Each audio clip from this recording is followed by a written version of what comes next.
Welcome to What Does It Mean to Finish Strong? Finish Strong in the Age of COVID-19. My name is Samantha Trad.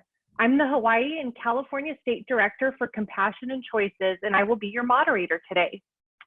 Before we get started today, please note that today's webinar is being recorded.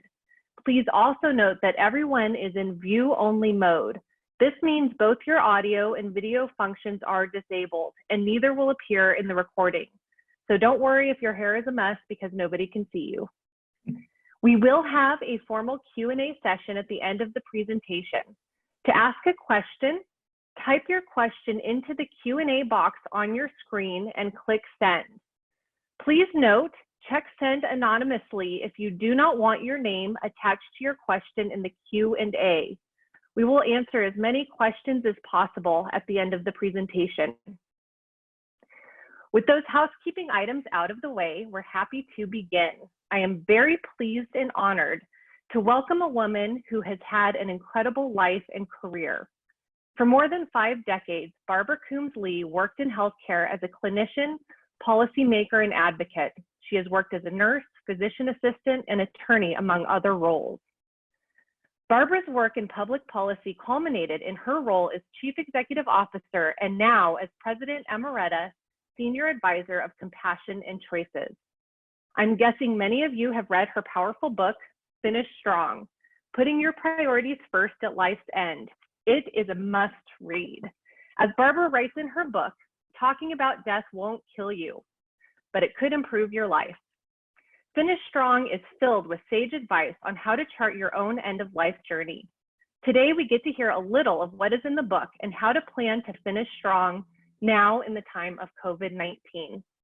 So without further ado, I am very excited to welcome Barbara Coombs. Thank you, Sam. Thank you, everyone, for joining us.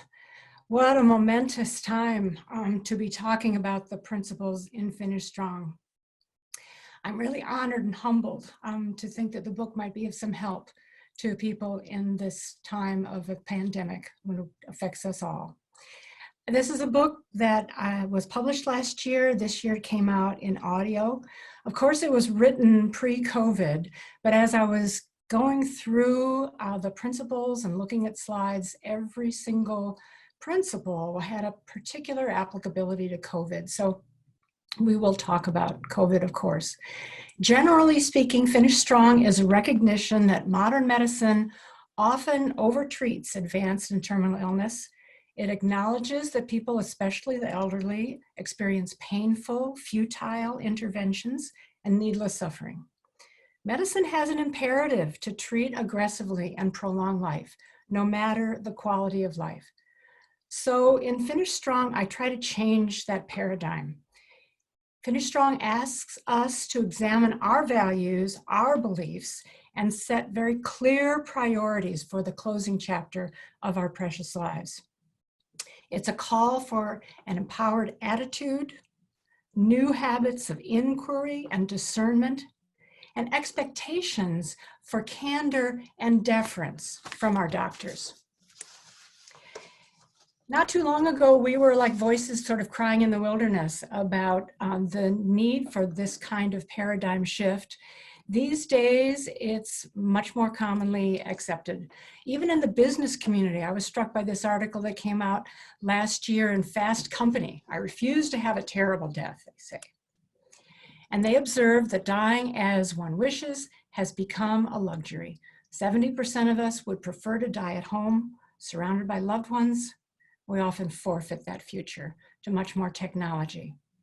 Once dying was homebound, now it is so often lonely, sterilized experience with a host of unfamiliar faces. And certainly that quote is particularly applicable to people dying in the hospital from COVID. These are the most reputable COVID statistics I could find as of the day before yesterday. Now, knowing that given the status of testing or the non-status of testing in the United States, these figures are extremely flawed. But you see that over 1 million cases now in the United States, over 3 million worldwide deaths. We're almost at 60,000. Now, these are cases that are confirmed by testing. So we know that's a huge understatement of the actual prevalence of COVID in the population. Now, they say that the mortality rate is hovering around 2 to 3%. Now, clearly, this is about 6%. So either the cases are underreported, and we know they're vastly underreported, or we just don't know yet. And notice that only 142,000 have recovered, over almost 60,000 deaths. So there are a huge number of cases that we just don't know, what the outcome is. It's that we're in the middle of a pandemic, not at the end of it. But it's clear that the measures that have been deployed worldwide, the social distancing, the cleansing, all of the changes in the social fabric of our lives did have an effect. Look where we were headed, new cases per day. This was where the curve was headed. And there's no reason to expect that it wouldn't have gone up, up, up, up, up, up, up, had we not invoked the kind of stringent measures that we have. Now, new cases per day, here's the good news. Yes, there are fewer. That not only has the curve flattened, but we're seeing it start to diminish. And the same thing with new deaths per day, which of course we're going to, that's going to lag, behind the new cases. Deaths per day, this is another example of how flawed the data is. Now come to find out, during this period here, there were something like 15,000 unexpected deaths in the United States, deaths over and above what would be statistically expected. Maybe those were COVID deaths. This is kind of the guiding principle behind Finish Strong from my mentor and friend, Paul Smith. Dying is not the worst thing that can happen to you. What's worse? Well, here's one thing that's worse. And when cancer was one of the leading causes of death in the country, this was very typical. You've got 6 months with aggressive treatment. We can help make that seem much, much longer. COVID is now the leading cause of death in the United States. So COVID deaths do often include elements of our imagined, what we think in our mind as a worse death. I don't want to die alone. I don't want to die isolated. I don't want to die amid tubes and machines. I don't want to die if my family and I are unprepared. I don't want to die without an opportunity to have some loving closure with my family. So if those are our imagined worse deaths from COVID, we can take steps to prevent them. And why is that important? I love this quote from Otto Gawanda: life is meaningful because it's a story. It's our story. And in stories, the endings matter. They either affirm a lifetime of principles and values and a way of being, or cruelly, they can undermine it, they can subvert it at the end.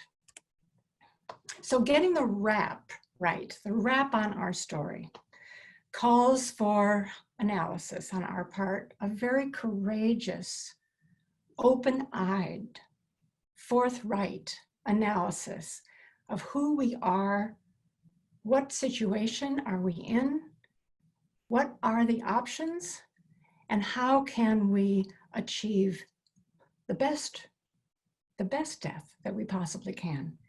Analysis and exquisite discernment.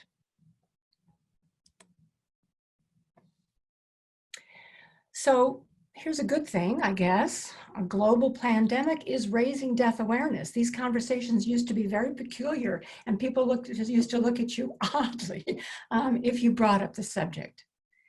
But the global pandemic is raising death awareness, and it's highlighting our own autonomy and the opportunity for autonomy. But it still is up to us. It still will call for enormous participation on our part, because there are forces working against us realizing the quality of life and the quality of death that we would want. What are those forces? Some of them are more at work and some of them are less at work in the COVID pandemic. I'd say financial reality is working less in the COVID pandemic. And I'm not, I don't think that financial incentives drive cancer treatment or heart disease treatment or lung treatment. But I also think we would be naive to think that finances play absolutely no role in the choice of treatment and in the trajectory of treatment in the United States in general. Now, this one might be very important in the COVID epidemic, and that is physicians, healthcare workers have a lot of difficulty sharing bad news.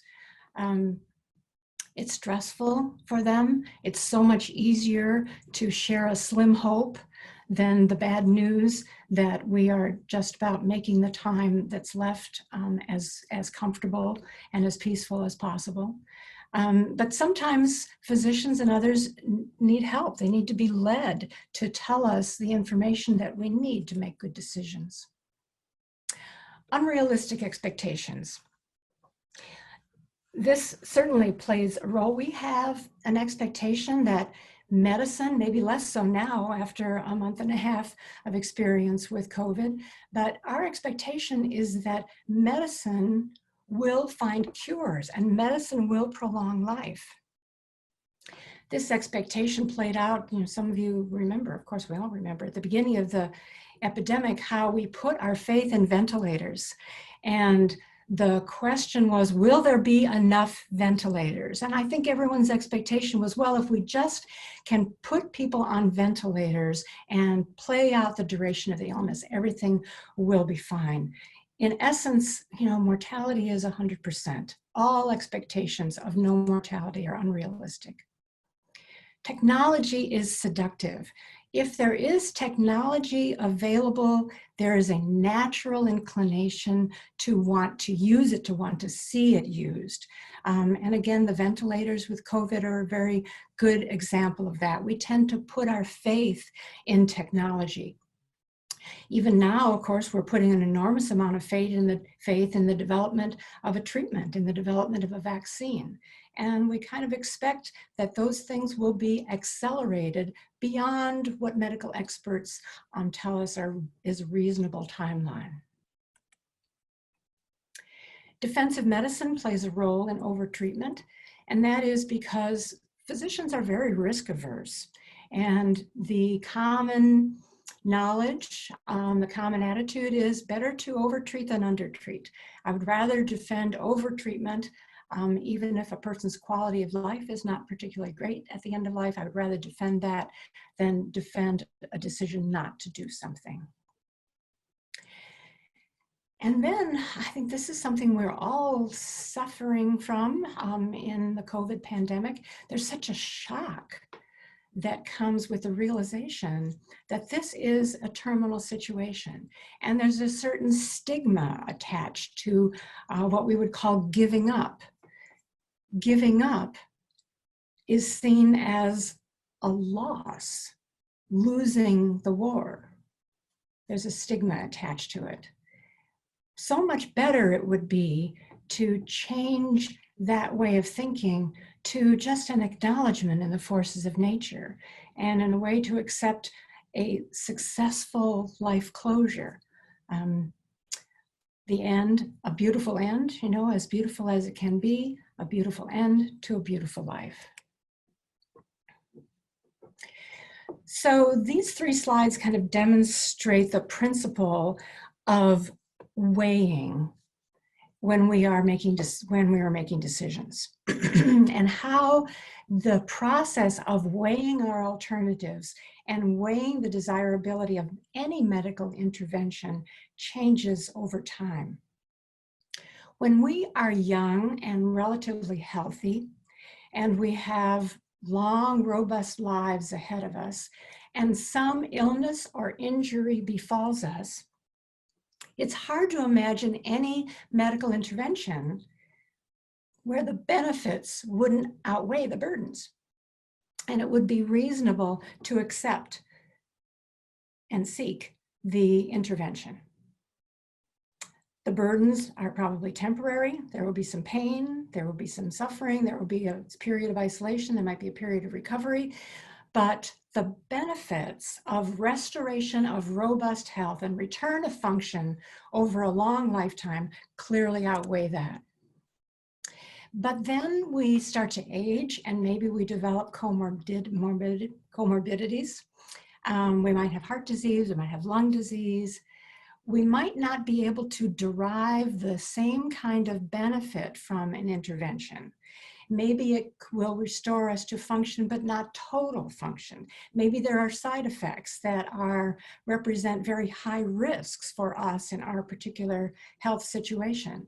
And then the benefits may be exaggerated, may be abbreviated, because we don't have a long, robust life ahead of us. We may have a few years of somewhat impaired or compromised health. And so we need to weigh the burdens of compromising our functionality even further, of risking potentially very difficult side effects with the benefits of maybe an imperfect cure and impaired functionality. Well, then there comes a time when we may be suffering from a very advanced illness, be very frail, be terminally ill, where the burdens in terms of the pain of treatment, maybe delirium associated with treatment, fatigue, nausea, vomiting, thinking about the 25th, the 26th course of chemotherapy might be very great and might have an outsized impact on the quality of our lives. And the benefits, perhaps a very low likelihood of prolonging our life, a high likelihood of compromising our well-being at that cost, are just not worth it. How do we get into the pattern? How does it happen that we find ourselves in the midst on this conveyor belt of futile, unnecessary, very burdensome treatments? Well, it usually starts in the emergency room. It starts with some kind of a symptom, and 1 2/2 of adults over 65 will visit the emergency room in the last month of their lives. The emergency room, of course, is the entry point to the hospital. The hospital is the entry point to the ICU. Of those half of us who do visit the ER, a full half, so a quarter, will die in the hospital, even though most people do say they prefer to die at home. So in a way, the visit to the emergency room is the first crucial decision about our willingness to jump on a conveyor belt of aggressive treatment that may in fact be futile and overly burdensome. So the decisions are never easy. There are always many burdens to weigh. The potential of benefit is never certain.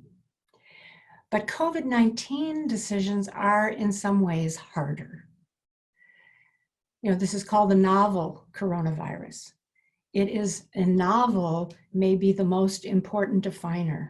We know essentially nothing about how this virus acts. We know a few things, but every single day there are revelations about the damage it does, the organs it targets, the recovery that comes or does not come, how it affects people of various ages, how it affects people with various comorbidities.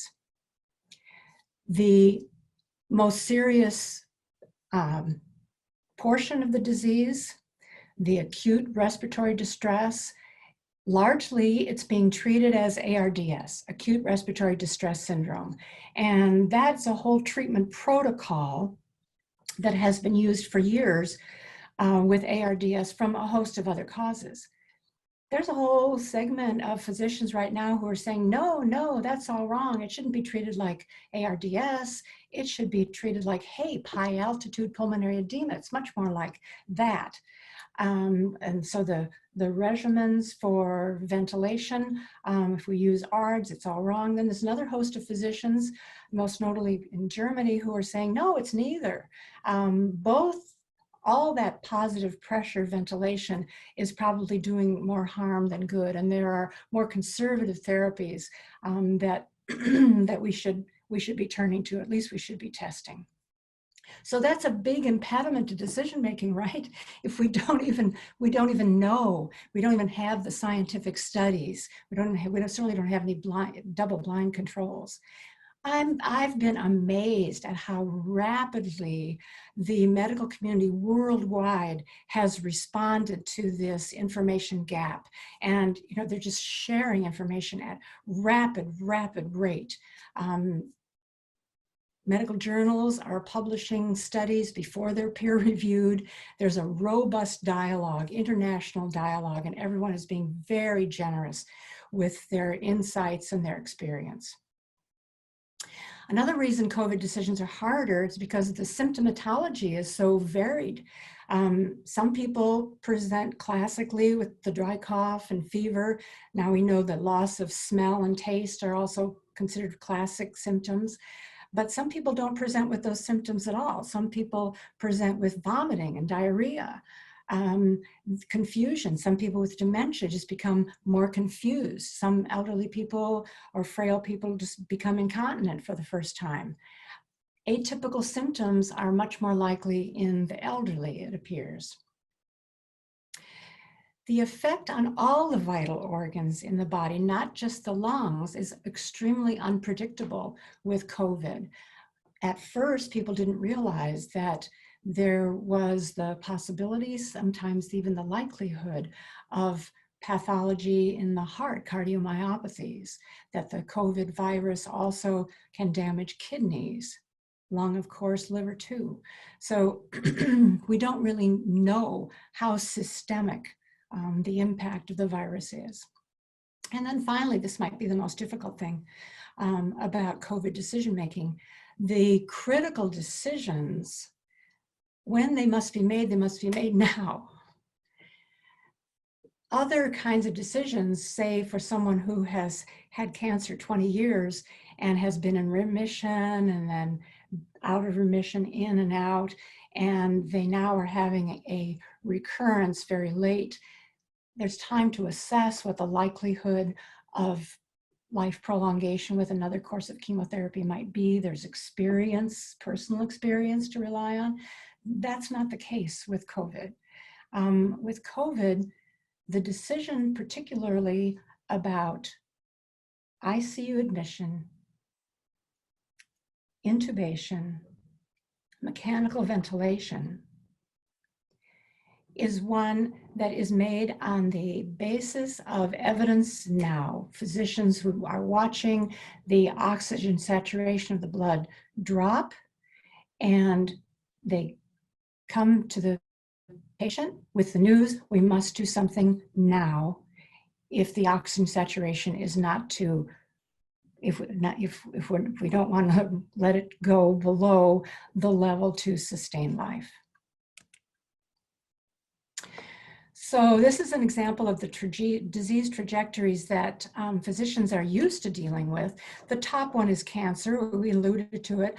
Usually a long period of treatment, maybe remission, but this is the function on the vertical axis. People remain functional for a long time, and function doesn't diminish until quite near the end of the disease. This is the trajectory with more chronic illnesses, chronic obstructive pulmonary disease and heart disease, chronic heart failure, where over time, yes, people's function is diminishing and there may be periods of decompensation, but intervention can rescue them. And so people have a short stint in the ICU, return to function that's sufficient to resume somewhat normal life, and be discharged from the ICU. Again, people, if they make a decision that, well, this time I'm not going to go in the ICU, I'm going to let the disease take its course, they can make that decision on the basis of prior knowledge and experience during their previous experiences in the ICU. And this last trajectory is how most people die, actually. Most people with who die of old age, people who die of old age. It's just a long, slow decline in function. I would say COVID is kind of like cancer in that it is a precipitous drop off, but the period when we know we are infected and we are treating the illness is extremely abbreviated, of course. It's not as much as 20 years as it is in cancer. So that's one reason some reasons that COVID decisions are harder. COVID decisions are easier too, in a way. COVID decisions are clear and they are stark. It's not like cancer decisions where there may be a host of options before us, each with its particular benefits and burdens. And a situation, our own healthcare situation, that's changing over time. There's all these moving parts.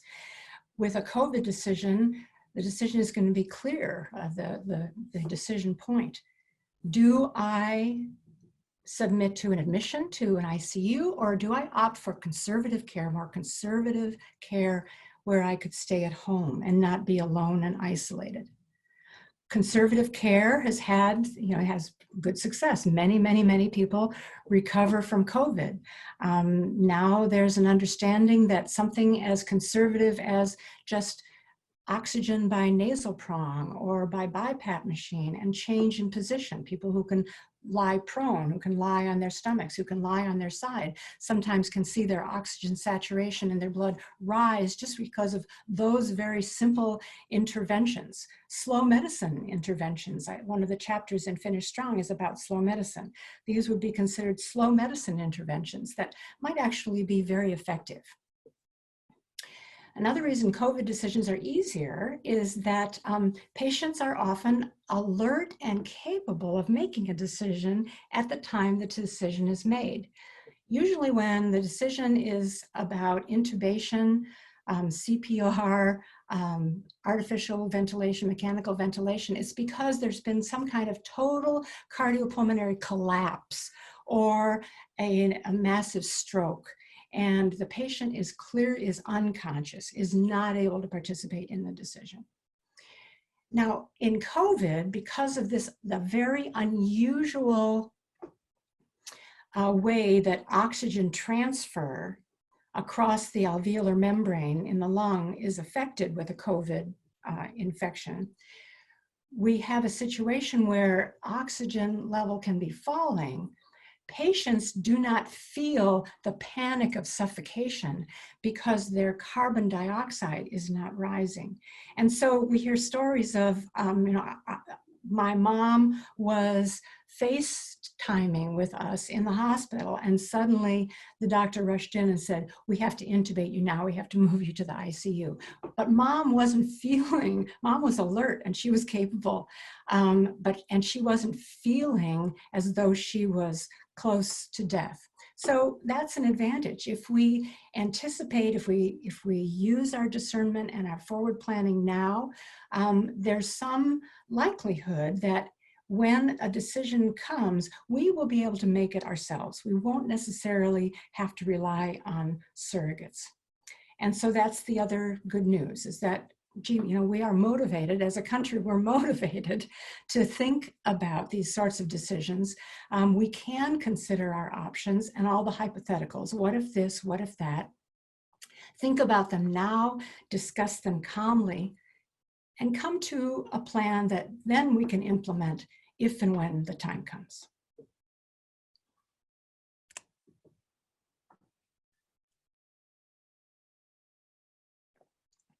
Now, there's one COVID decision that is very easy, and that is the situation that we have learned about just in the last week or two, that there is a COVID-19 related stroke, that an occlusion of a cerebral artery is sometimes a relatively late complication of COVID infection.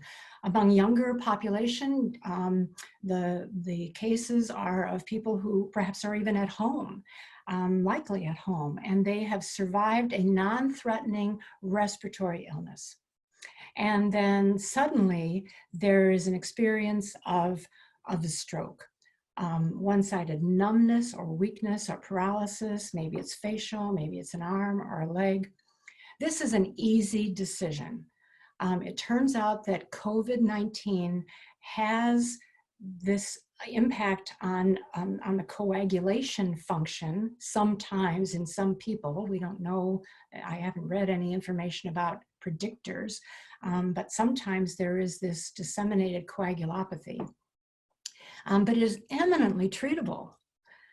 Strokes can be reversed. These clots can be pulled out, and anticoagulants can be administered. So there's no debate about this. A COVID-related stroke should be treated aggressively, and it should be treated now, and people should be warned about that. Here is some data that just came to light earlier in the week. It was a study of 5 medical centers, 5,700 hospitalized COVID patients in New York, 5 medical centers. They had an endpoint that is either death or assured recovery in 2,634 of these people. So this is probably the best clinical data control that we have about the impact of ICU admission and treatment with mechanical ventilation. So of these 2,634, 373 were treated in the intensive care unit, and 78% of those died, 291. Of those treated with mechanical ventilation, there were 320 of them, 282 died.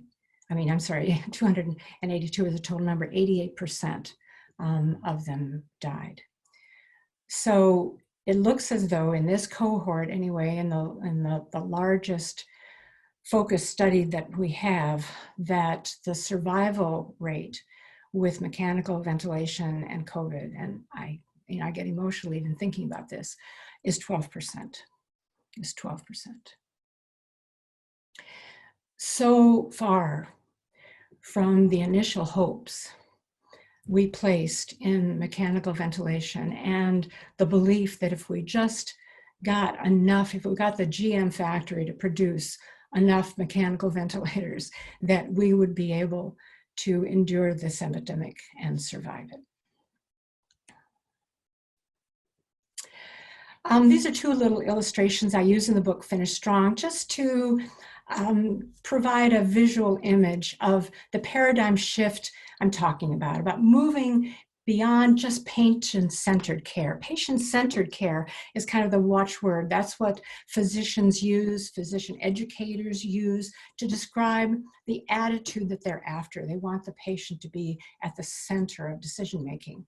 Well, our perspective is it's really not enough to be at the center, because you can be at the center of decision-making and still be completely disempowered, like this poor bird, who does not look as though he is the final decision maker. What we're after is something more crow-like, I guess, where we keep our hand, our claw on the prize. It's not patient-centered, it's patient-directed. What is the prize we hold on to? The prize is our personhood. The prize is our beliefs, our values, the priorities we have carefully thought out and shared with our loved ones that we want to preserve to the end. That's the touchstone against which any intervention, any treatment option will be measured. What will that do to my priorities? How will that affect the value of my life, the principles of my life, and how the ending impacts that, the quality of my life? Whether or not I was able to share stories with my loved ones, visit my grandchildren, be present for significant events, whatever that might be, whatever the priorities are. Those are the things that will direct our care when we're in charge. So disrupting this paradigm of doctor knows best, Aggressive treatment is always indicated. There's no such thing as futile as long as there's a slim hope of prolongation of life. Disrupting the paradigm is what we're after. And I believe that one of the fundamental skills to develop in order to do this disruption in your own life, and therefore, because of the ripples in the pond, all of society, is develop a sort of a candor muscle, or as one person at a presentation said, it's a can-do muscle, a candor muscle. Establish our values. Know what is most important to us. Think about it, talk about it, write it down, journal about it. Document our own priorities, how we would like to spend the last precious days or weeks of our lives. Talk about them early, talk about them often, talk about them until your grown children roll their eyes. You need to talk about them enough that no one is going to be a dissenter when it comes time to implement decisions to manifest your priorities.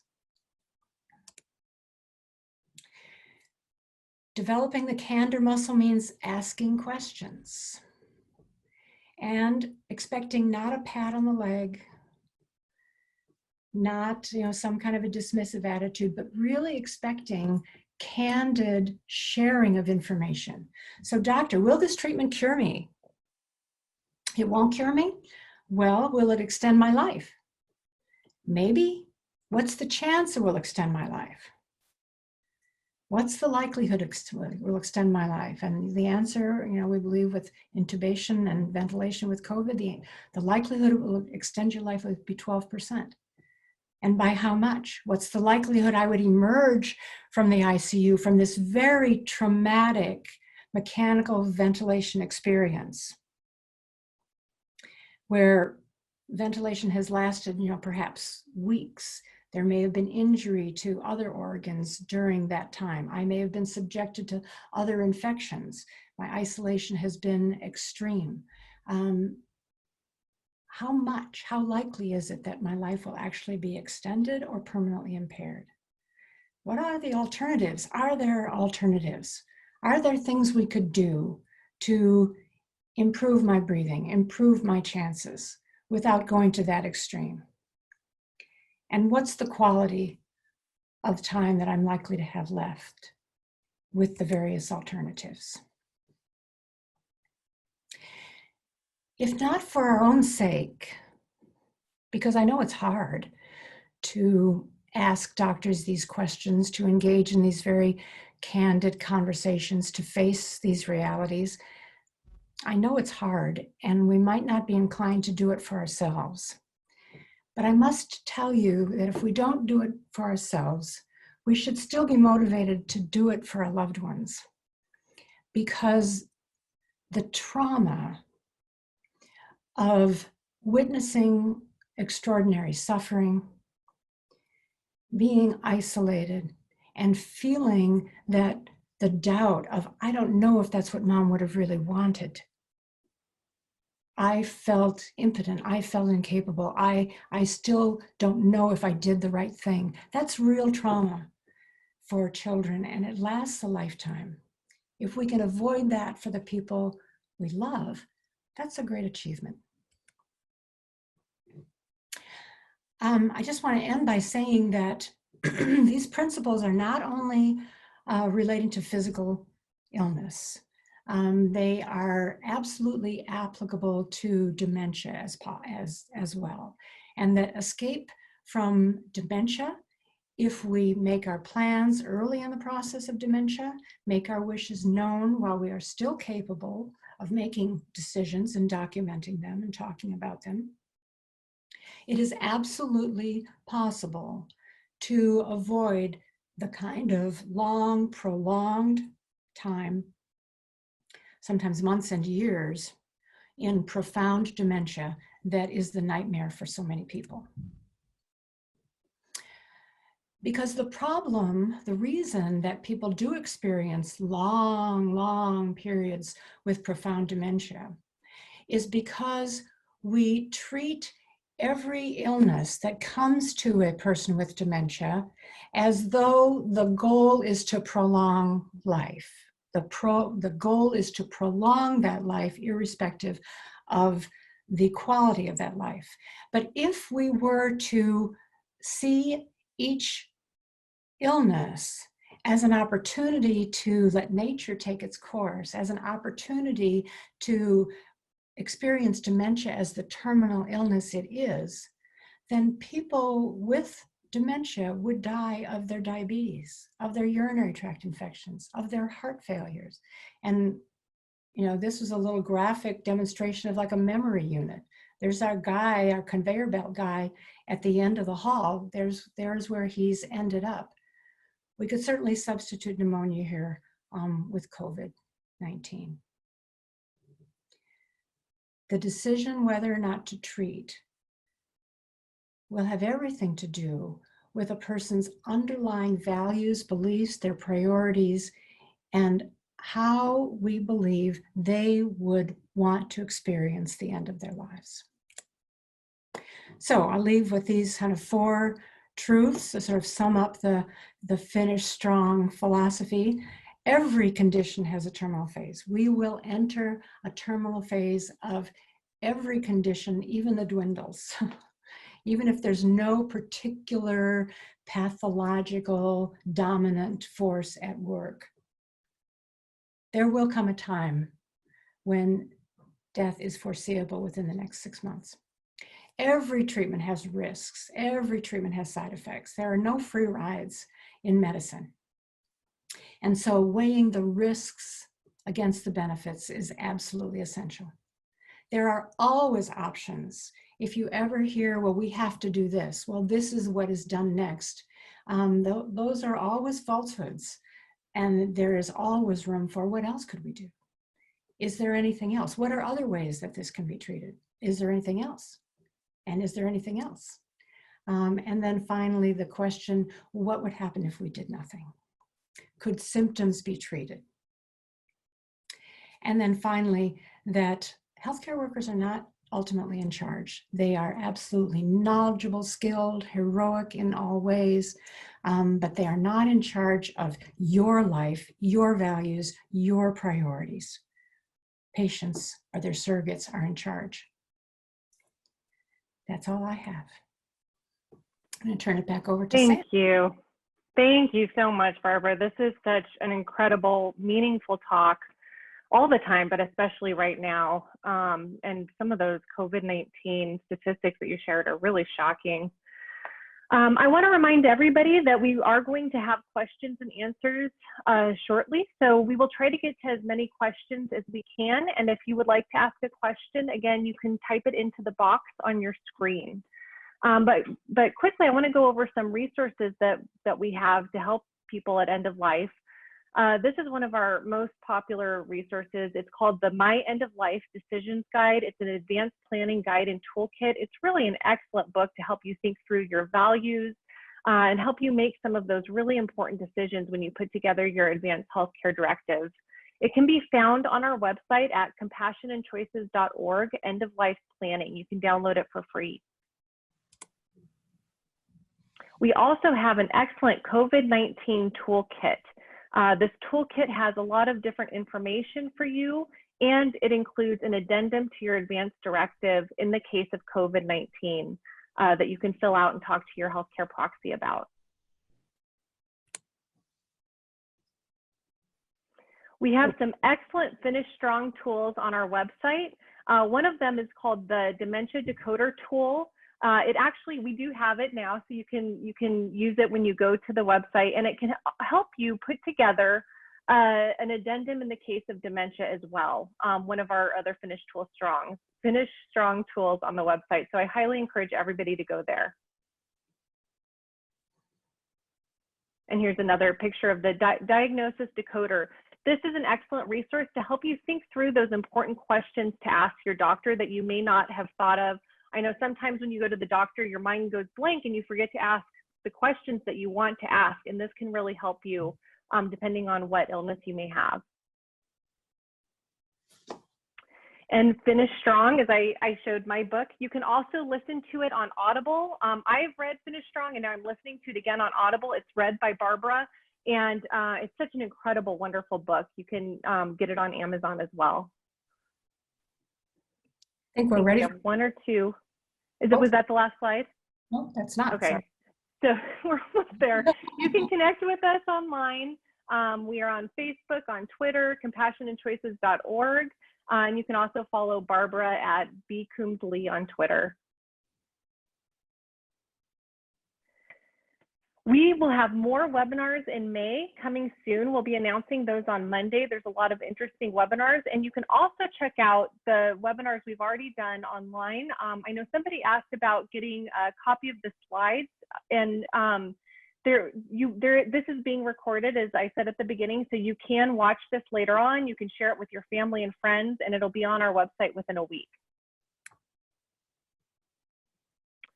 Finally, Compassion and Choices is funded almost exclusively by individual donors. We are grateful for every donation that we get. Right now, all gifts will be matched one-to-one through June 30th, 2020. So please consider making a donation today. We are grateful for everyone's donation so that we can continue to do this important work. And with that, let's go to the first question. This is a little bit of a long question. Somebody wrote, I recently printed the sample medical orders for scope of treatment most form for the physician order with advanced directives. I brought this sample form that I filled out as a template to my primary doctor who knows me well and my wishes. He does not keep the original most form in the office and said he would make a referral to palliative care where they have the forms and would fill out. This was a surprise as I assumed an internal medicine pulmonary practitioner would have the form in the office setting. I am not certain that I need or want to enroll in palliative care at this time, just to have the form authorized. Any thoughts? My thought is that perhaps your physician felt that you weren't ready for a MOST form, or your physician wasn't ready to be the physician who certified that. Because a MOST form means if I stop breathing right now, no one is supposed to help me. But in fact, it could be that the chances of my survival are really very great. Most forms, post forms, are best used really to be reserved for people in the very last stages of their lives, when under no circumstances would any resuscitative efforts be likely to be effective, and would be rejected because we want a peaceful death now. But right now, if you're relatively functional, if you aren't in the end stage of cardiac failure or pulmonary failure, maybe the reason is that a MOST form is most appropriate for people who are in palliative care, who have no treatment options before them, have only palliation to improve the quality of their life before they die. Thank you, Barbara. I am a hospice social worker and was recently asked about DNH, do not hospitalize. Are you familiar with this other option? I haven't heard of a DNH. I think it might be a good idea. We can usually control that ourselves. Again, if we're alert, or if our loved ones know that we don't want to be hospitalized, it's hospitalization really begins with a positive action, on our part, which is a point that I sometimes make, that so many of the decisions that get us on this conveyor belt of aggressive, futile treatment with so much unnecessary suffering, we make those decisions ourselves. We make them without a lot of consideration. We make them as sort of a knee-jerk reaction. So that's another decision, the decision whether to go to the ER, the decision whether to consent to hospitalization. That's our decision to make. Thank you, Barbara, especially right now. Talking with my adult children about end of life and my advanced directive is uncomfortable for them, not for me. My children live in different states than us and we are close, but my husband and I only see them 3 or 4 times a year. So they say it colors the whole visit to talk about end of life. It makes them sad, and they say they already know what I want. Ideas, this is such a conundrum. I guess I might give them, if they were mine children, I might give them a little test. Okay, you say you know what I want. What do I want? Do you all agree on that? If you all agree on that and it's accurate, all right, I don't need to talk about it anymore. Thank you very much for paying attention. Good advice. I am a hospice social worker, and sometimes patients have said to family at an early time in their disease, do everything possible. And later, if someone is close to death, they cannot wrap their heads around DNR, do not resuscitate, even in discussing benefits versus burdens. How do you help patients' families navigate the line between honoring what someone has expressed and what is most appropriate later in the actual context of how their disease or dying process looks? So this is as a healthcare worker, how to do that navigation. You know, it's a difficult situation if you are left to kind of patch together some kind of fabric of care that you think honors the person's wishes. These are some of the most difficult conversations we have, some of the most difficult situations. If people call us, they're not the proxy decision maker, but they're witnessing what they view as a travesty, dishonoring their loved one's wishes. And they hope that they could intervene, in some way. The bottom line is that the survivors of the death, when the death comes, those are the people who will have to deal with it. And if they feel as though there was coercion or undue influence involved, or their family member was deprived of something, it's going to be very, very difficult. And so these conversations are delicate. They have to be grounded in the evidence of what the person themselves would want. And really, you have to do the best you can to come to a consensus. Sometimes I find, though, the do not resuscitate order, because it seems like, oh, I could be doing something, but I'm not doing anything. That's a hard threshold to get over. Personally, I prefer allow natural death. Do you think your mom, your dad, do you think they would want us to let nature take its course at this point? Allowing natural death seems like obviously more natural, more honorific way than to say, well, it feels like abandonment. Can feel like abandonment if you say, no, don't do that. No, do something. Do the hardest thing. Do stay with and love your loved one through their death. Thank you, Barbara. We have a few more questions.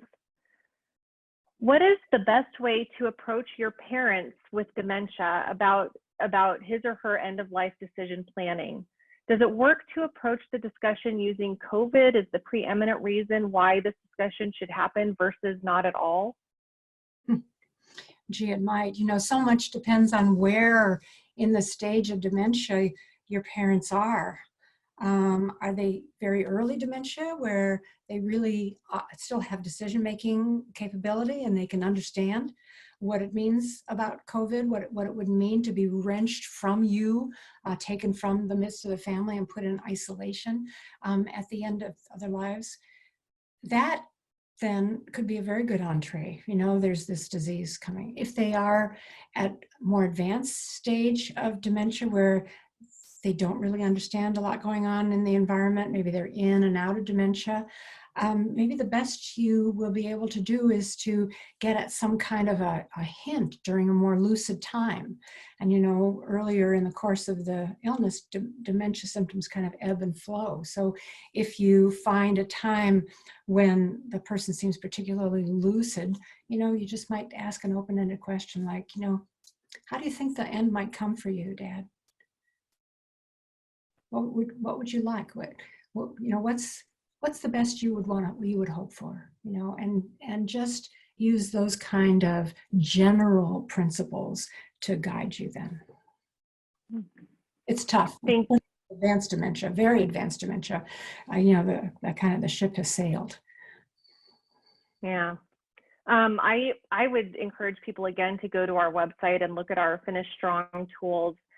They do talk about the different stages of dementia to help you better understand or try to help you figure out what stage your loved one is at, or even really how to ask your doctor about the different stages. Right. Very good. A few more questions.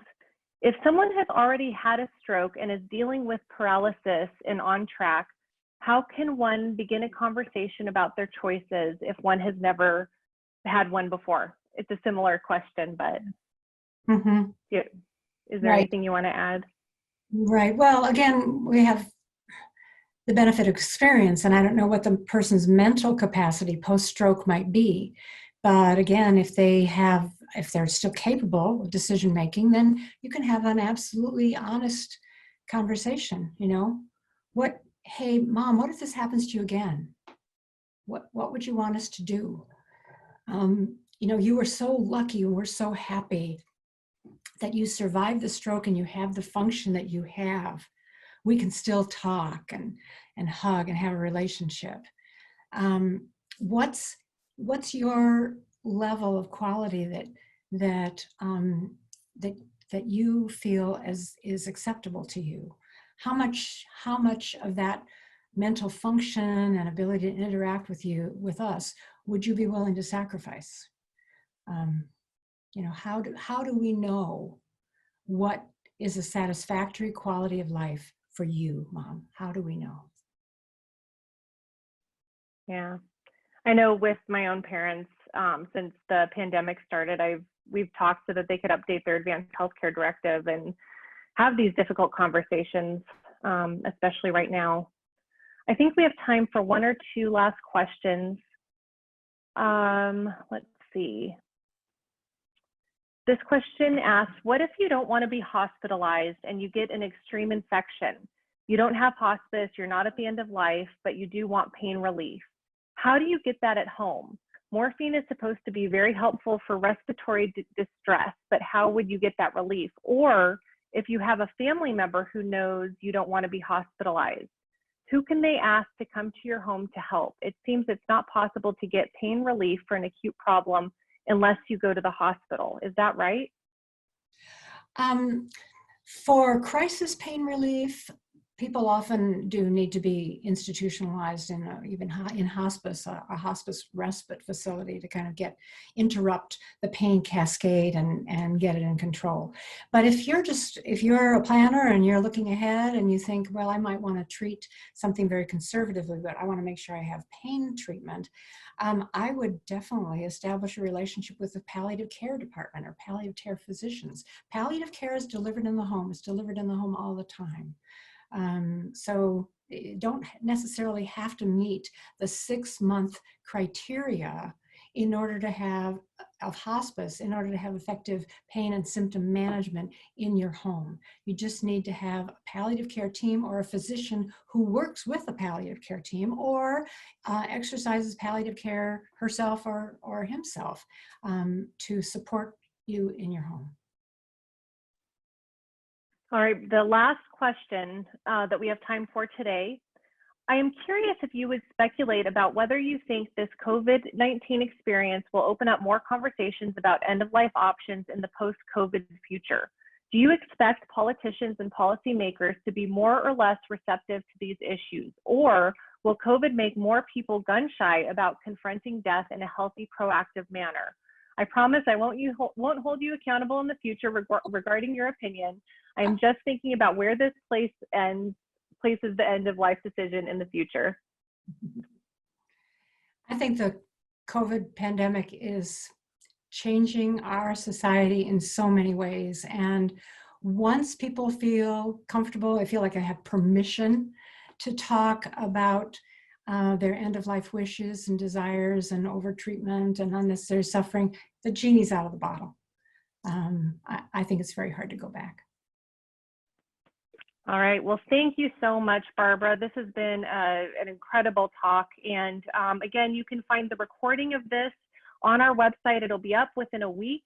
I think it's a great tool to share with your family and friends. And thank you again for joining us. Take care. Thanks, everybody. Thank you. Bye-bye. God bless.